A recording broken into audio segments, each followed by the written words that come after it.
Hello viewers, இந்த வீடியோவில் பார்த்தீங்கன்னா லாஸ்ட் Thursday தியேட்டரில் ரிலீஸ் ஆன லூசிஃபர் 2 எம்புரான் மூவியோட ரிவ்யூ தான் பார்க்க போகிறோம். அது ஒரு மலையாள படம். ஸோ ஒரு பேன் இண்டியா லாங்குவேஜில் டப் பண்ணி ரிலீஸ் பண்ணியிருக்காங்க. இது வந்து ஒரு 3 years பேக் வந்த லூசிஃபர் 1ஓட ஒரு செகண்ட் பார்ட் தான் அது. பட் கதை வைஸ் வந்து பார்த்தீங்கன்னா கொஞ்சம் டிஃப்ரெண்ட்டாக தான் இருக்கும். இந்த படத்தை வந்து பார்த்தீங்கன்னா மோகன்லால் மெயின்லைட் பண்ணியிருக்காரு. பிருத்திவிராஜ் சுகுமாரன் இந்த படத்தை வந்து டைரக்ட் பண்ணியிருக்காரு. ஸோ மெயினாக அந்த படத்தோட கதை என்னன்றது வந்து பார்த்தீங்கன்னா, படத்தோட ஸ்டார்டிங்கில் ஒரு முஸ்லீம் குரூப்பு அந்த ஊரையே அந்த ஊரில் இருக்க முஸ்லீமே வந்து பார்த்தீங்கன்னா, இந்துஸ் வந்து ஒரு பொலிட்டிக்கல் பார்ட்டி மூலிமா அவங்களோட தூண்டுதல் படி வந்து அந்த முஸ்லீம்ஸை கொல்றாங்க, கொடூரமாக கொல்றாங்க. அதுதான் படத்தோட ஸ்டார்டிங்கில் காட்டுறாங்க. பட் அங்கேருந்து தப்பிச்சு ஒரு பையன் போயிடுறான். போயிட்டு அவன் ஃபியூச்சரில் வந்து அவன் எப்படி வந்து அந்த கும்பலையே பழி வாங்குறான் அப்படின்றது தான் சிம்பிள் கதை. ஸோ இதுக்கு இடையில பேரலாக இன்னொரு பாலிடிக்ஸ் கதை போகும். அந்த பாலிடிக்ஸ்க்கும் இந்த விஷயத்துக்கும் ஒரு சின்ன லிங்க்கும் வேற ஒன்று இருக்கும். ஸோ இது வந்து பார்த்தீங்கன்னா இந்த மாதிரி டைப் ஆஃப் ஒரு கதை தான் இது. இது வந்து ஒரு பொலிட்டிக்கல் த்ரில்லர் ட்ராமானே சொல்லலாம் அந்த படத்தை. ஏன்னா அது வந்து ஒரு ஒரு மதவாத அரசியலை எப்படி பண்றாங்கன்றத சொல்றக்கூடிய ஒரு படம் தான் இது. அந்த படத்துல வந்து பார்த்தீங்கன்னா மோகன்லால் அவரோட பெர்ஃபார்மன்ஸ் நல்லா இருந்தது படத்துல. ஏன்னா படத்துல கிட்டத்தட்ட அவர் வந்து பார்த்தீங்கன்னா ஒரு ஒரு ப்ரீ இன்டர்வலுக்கு முன்னாடி தான் அவர் வராரு. ஃபர்ஸ்ட் ஒரு மணி நேரம் அவர் வந்து படத்துலேயே வரல. அவர் இருக்கும்போது வந்து பார்த்தீங்கன்னா அவரோட சீன்ஸே அப்போ தான் ஸ்டார்ட் பண்ணா மோகன்லாலே காணும் இந்த படத்தில் அப்படின்னு தான் பார்த்தோம். ஒரு மணி நேரம் அப்படியே வர கொலன்னு தான் போகும். பட் அவர் மோகன்லால் வந்ததுக்கு அப்புறம் கொஞ்சம் சூடு பிடிக்கும். பட் அவரோட பெர்ஃபார்மன்ஸும் நல்லா இருந்தது இந்த படத்தில். லைக் வந்து பார்த்தீங்கன்னா அந்த ஒரு ப்ரெசன்ட் கேரக்டராக இருக்கட்டும், இந்த ஒரு சூட்லாம் போட்டுட்டு கண் எடுத்து சுடுற சீன்ஸ்லாம் அவ்வளோ ஸ்பேக்காக இருந்தது வருது. அதே அட் த சேம் டைம் அந்த ஒரு வேட்டி சட்டை போட்டு அந்த பார்ட் 1ல வர லூசிஃபர் அதே அந்த ஒரு கேரக்டராக வந்து மோகன்லால் வரும்போது இந்த படத்தில் அங்கேயும் நல்லா மாசாக இருந்துச்சு. ஸ்டன் சீன்ஸ்லாம் ரொம்ப நல்லா நீட்டாகவே பண்ணியிருந்தாரு. அவரோட ஸ்க்ரீன் ப்ரெசன்ஸ் எல்லாமே பிரமாதமாக இருந்தது படத்தில். அதே மாதிரி வந்து பார்த்தீங்கன்னா பிருத்திவிராஜ் சுகுமாரன் அவரும் படத்தில் வந்து பார்த்தீங்கன்னா செகண்ட் ஹாஃப்ல தான் வராது.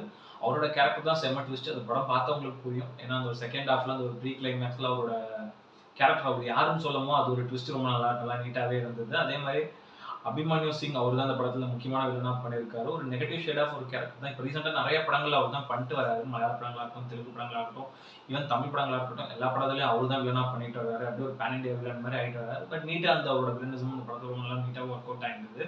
அதாவது தொழிலோ தாமஸ் அவரும் இந்த படத்துல வந்து பாத்தீங்கன்னா இந்த சிஎம்மா ஒரு ரோல் பண்ணியிருக்காரு. மோகன்லாலோட ஒரு தம்பியா ஒரு ரோல் பண்ணியிருக்காரு படத்துல.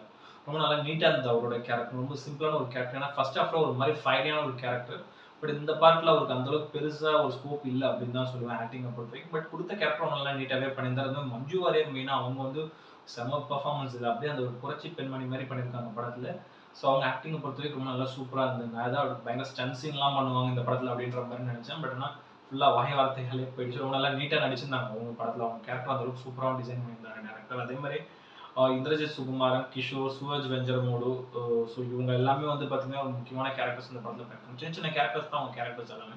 அதெல்லாமே ரொம்ப நல்லா நீட்டாகவே பண்ணியிருந்தாங்க. மெயினாக சானியா ஐயப்பன் அவங்களே ஒரு சின்ன ஒரு கேரக்டர் ரோல் பண்ணியிருந்தாங்க. நல்லா இருந்தது அவங்க பெர்ஃபார்மன்ஸ் இந்த படத்தில். அதே மாதிரி சச்சின் கடையக்கர் அவரும் இதில் வந்து முக்கியமான அந்த ஒரு பார்ட்டி லீடராக ஒரு ரோல் பண்ணியிருக்காரு. ஒரு ஃப்ளாஷ்பேக்கில் ஒரு 10 நிமிஷம் தான் வராது. பட் அவர் கேரக்டரும் நல்லா இருந்தது படத்தில்.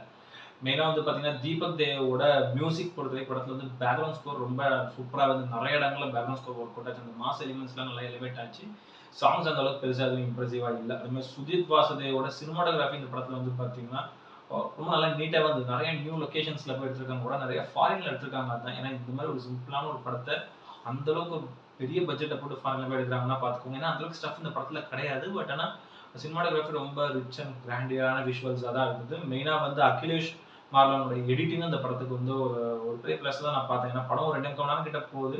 பட் ஓரளவு கொஞ்சம் அவரோட கட்ஸ் எல்லாமே நல்லா தான் இருந்தது. பட் வேற வழியில எடுத்து வச்ச படத்தை எப்படி கட் பண்றதுன்னு தெரியாம தான் அவர் கட் பண்ணியிருந்தாரு. ஏன்னா அது படம் பார்க்கும்போதே தெரிஞ்சது ஒரு மாதிரி அப்படியே தான் ஃபிளாட்டா போகும் படம். பட் ஆனால் ஓரளவு நல்லா நீட்டா இருந்த அவரோட எடிட்டிங். மெயினாக டேரக்டர் பிருத்திவிராஜ் சுகுமாரன் அவருக்கு முன்னாடி மோகன்லால் வச்சு எடுத்த லூசிஃபர் 1 வேற லெவலில் இருக்கும். அந்த ஒரு கான்செப்டே செம மாசாகவும் கிளாஸாகவும் இருக்கும். பட் இந்த பார்ட் வந்து பார்த்தீங்கன்னா ரொம்ப பயங்கரமாக சொதப்பிட்டாரு. எந்த ஒரு இடத்துலையுமே பெருசாக நமக்கு ஒரு இன்ட்ரெஸ்டிங்கான ஒரு எலிமெண்ட்ஸே இல்லை அப்படின்னு தான் நான் சொல்லுவேன். ஏன்னா ஃபர்ஸ்ட் ஹாஃபே பெருசாக செல்ஃப் எடுக்கல. ஒரு மாதிரி ஸ்லோவாக ரைட்டிங் ஆனாலும் தூங்க வைக்கிற மாதிரி தான் போகும்.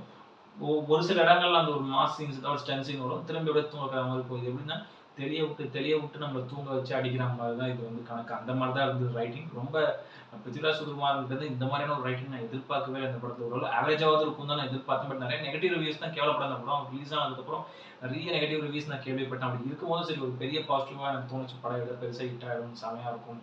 அந்த ஒரு ஏன்னா பிருத்திவிராஜன் மோகன்லால் அந்த காம்பினேஷன் செமையாக இருக்கும் அப்படின்ட்டு நிறைய இடத்துல இறங்கி ப்ரொமோஷன் பண்ணாங்க. மோகன்லால்லாம் இறங்கி ஒவ்வொரு இடத்துலையும் ப்ரொமோஷன் பண்ணாரு. சின்ன சின்ன யூடியூப் சேனலில் கூட. அப்படி இருக்கும்போது வந்து பார்த்தீங்கன்னா லைக் செமையா வேஸ்ட் பண்ணிட்டாங்க அப்படின்னு தான் நான் சொல்லுவேன். ஏன்னா லூசிஃபர் 1 அந்த மாதிரியான ஒரு பிராண்டு. இது இன்னும் பிரமாதமா மாஸான எலிமெண்ட்ஸ்லாம் வச்சு பண்ணியிருக்கலாம்.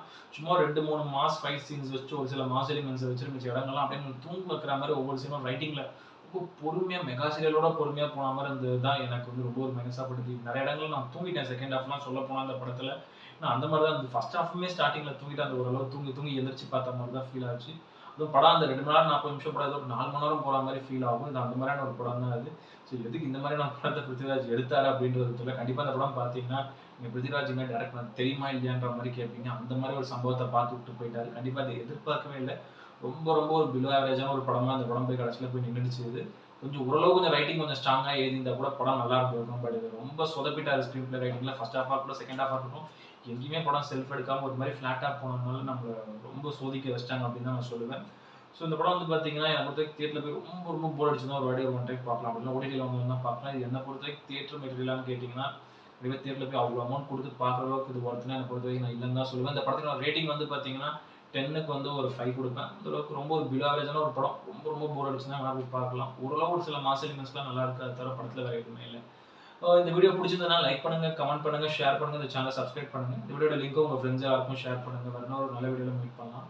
Okay friends, thank you, by.